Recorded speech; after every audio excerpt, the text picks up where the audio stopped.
and came alive again. What does this mean? The Spirit, we have received freedom in the Spirit of God. In the Spirit. Is in our spirit and the Spirit of God are not tied up, connected. And so the Spirit of God, what does this mean? Christians have spiritual freedom or liberty, meaning freedom from Mosaic law.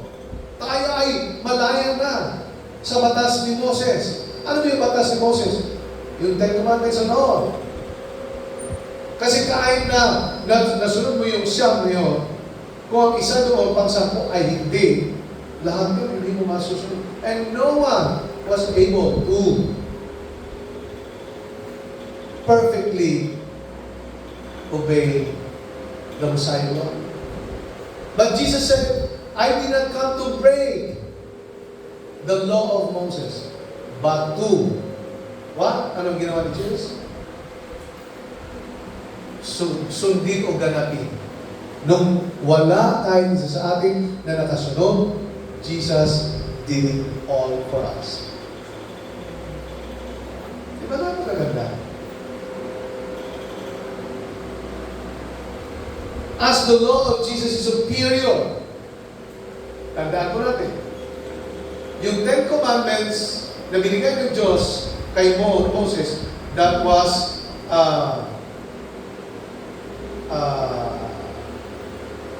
applicable during those times, but nung makita ng Panginoon na parang hindi naman talaga applicable ang Ten Commandments, kasi sa siyam na Ten Commandments, isa lang ang masira at hindi masunod, the whole Ten Commandments ay na-trespass at hindi nagawa.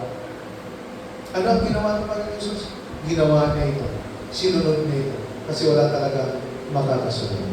And that's why, nasurpass niya. So, naging superior ang law ni Jesus Christ. Ano yung law ni Jesus Christ? Yung Ten Commandments, ginawa niya dalawa. Love God above all things and love your fellow man as yourself. Love. The greatest of all is love. Yung Ten Commandments, kahit wala kang love, basta sundin mo lang, okay lang. Para sa trabaho, okay lang. Sundin mo yung naka-stipulate na job description mo, kahit walang attachment. Kaya yung iba, parang ibang empleyado, narinig na ako sa isang empleyado na 30 years na sa isang kumpanya, sabi niya, yung iba ay ayaw sumunod sa patakaran ng boss nila. Nagagalit pa sa kanilang boss. Pero sila, pamilya nila, siya 30 years na at magtatapos na ang kanyang pangaral ngayon. At yung pangalawa, next year, at yung isang man senior high, at saka yung mga tita-tito niya nag-retire sa isang amo nila dito sa Kalamba. Bakit ko sinasabi ito? Ano ang ibig sabihin? Bakit ko sinasabi ito? Dahil kung minsan, nagre-reklamo tayo sa Panginoon. When everything has been done on our favor, nagre-reklamo pa tayo. Nagre-reason out pa tayo.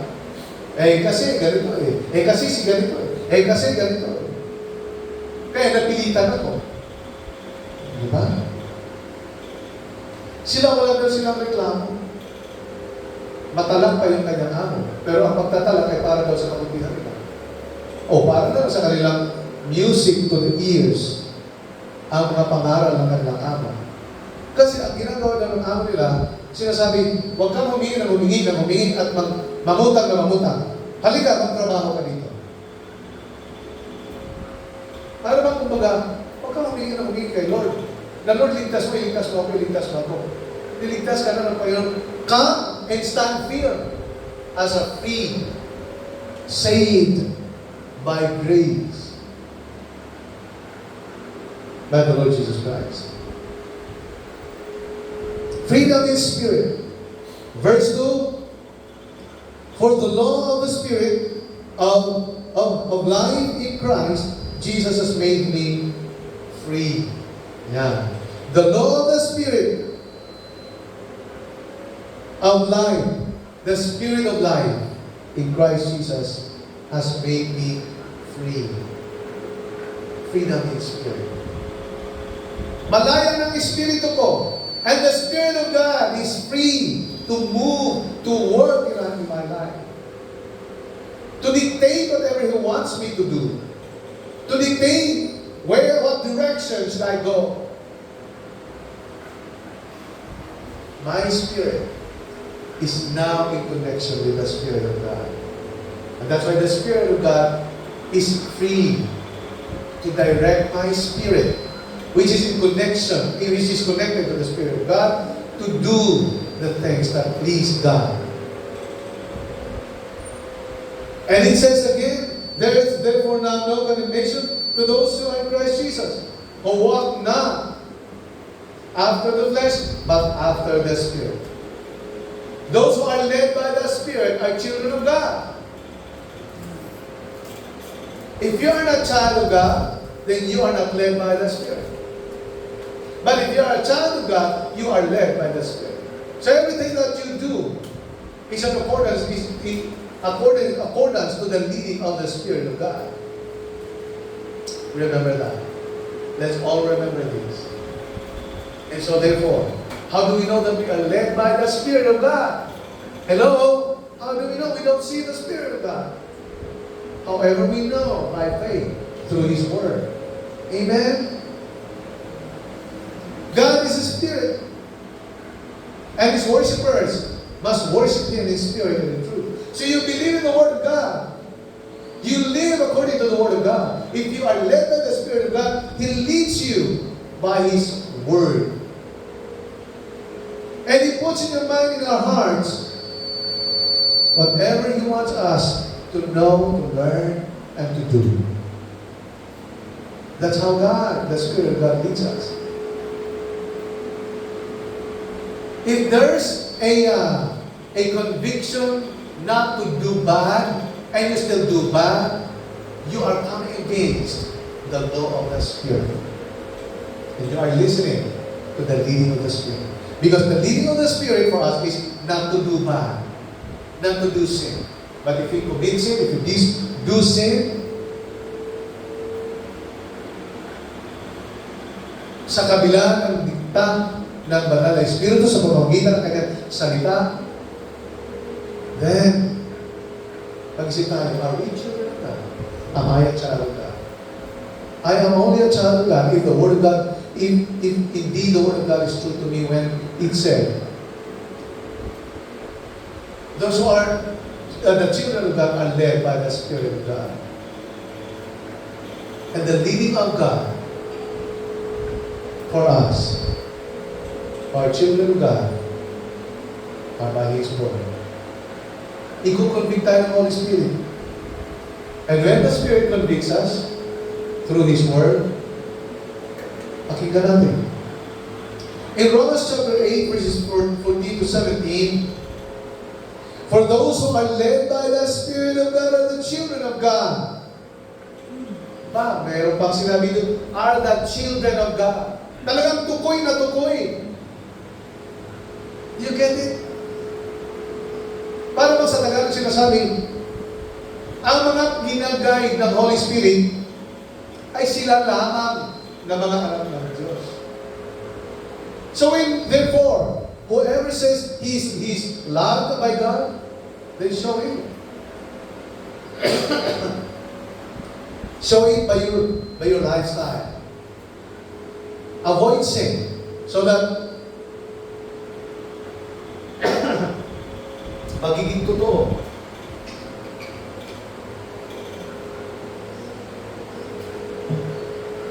Yung sinasabi mo, you are loved by God. Because only those who are loved by God are led by God. Because they are children of God. The Spirit you received does not make you slaves. Ang Holy Spirit ay hindi kanya, anong slave sa Tagalog? Aalipinin. Gagabayan ka niya. Pero ang Espiritu ng demonyo, aalipinin ka.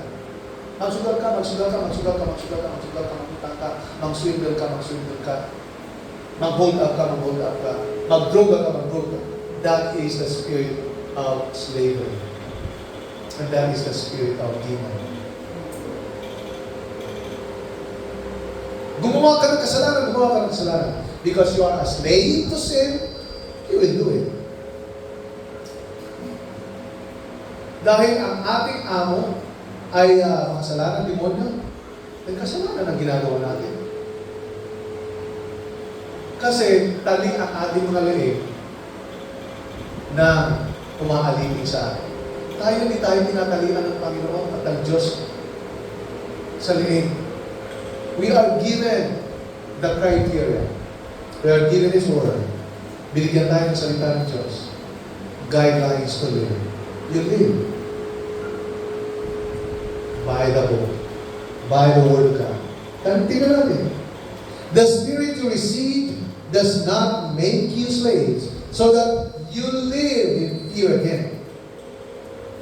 Ay, kapag ka hindi ko ginawa ito, mawalan ako ng kaibigan, mawawalan ako ng mga tao na tatanggap sa akin. No, you should not do that. I'd rather be disregarded, rejected, denied by everybody in the whole world. But accepted naman ako sa langit by God, and forever I will be with Him. Accepted man ako ng marami, impyerno na nagpunta ko. So what should I choose then?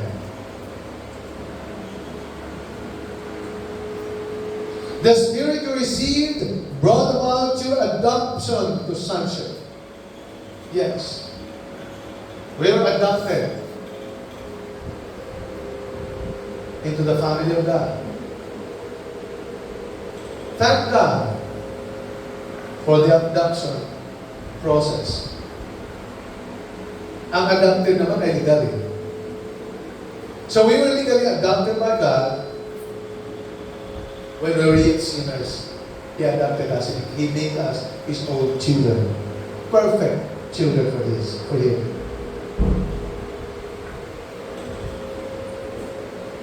And by Him we cry, Abba, Father. The Spirit Himself testifies with our spirit that we are God's children. Ulitin ko, the Spirit Himself, the Spirit of God, testifies our spirit that we are children of God. It is the Spirit of God, the Holy Spirit living in us, testifies to the Lord that we are children of God. Father, this is our children. This is God's child. Albert is a child of God. And therefore God would say, yes, I have fear and I can fear.